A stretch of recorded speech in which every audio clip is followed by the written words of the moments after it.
Sir metro rate sir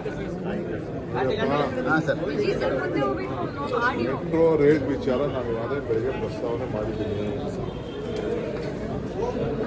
chief minister ನಾವು ಅದನ್ನು ರೀಎಕ್ಸಾಮಿನ್ ಮಾಡಬೇಕು ಅಂತ ಹೇಳಿದ್ದೀವಿ. ಅದು ನಮ್ಮ ಕೈಲಿಲ್ಲ.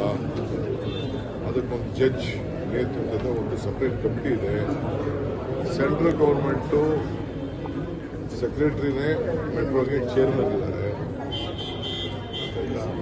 ಚೇರ್ಮನ್ ನಮ್ಮರು ಎಲ್ಲಿ ಅಷ್ಟೇ. ಸೊ ಅವರು ಕೆಲವು ಸಾಧಕ ಬಾಧಕಗಳನ್ನ ನೋಡ್ತಾರೆ. ನೋಡಿ ಅದಕ್ಕೊಂದು ಫೇರ್ ಫಿಕ್ಸೇಷನ್ ಕಮಿಟಿ ಇದೆ. ಆ ಕಮಿಟಿಯವರು ತೀರ್ಮಾನ ಮಾಡ್ತಾರೆ.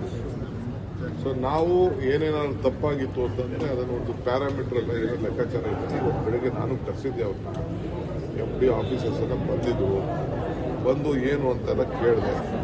ತಿರ್ಗಾ ಎಲ್ಲ ಹೋಗ್ಬಿಟ್ಟು ಲೆಕ್ಕಾಚಾರ ಹಾಕಿ ನೀವು ತೀರ್ಮಾನ ಮಾಡಬೇಕು, ಆ ಕಮಿಟಿ ಮುಂದೆ ತಿಳಿಸಿ ಅಂತ ಕಳಿಸಿ.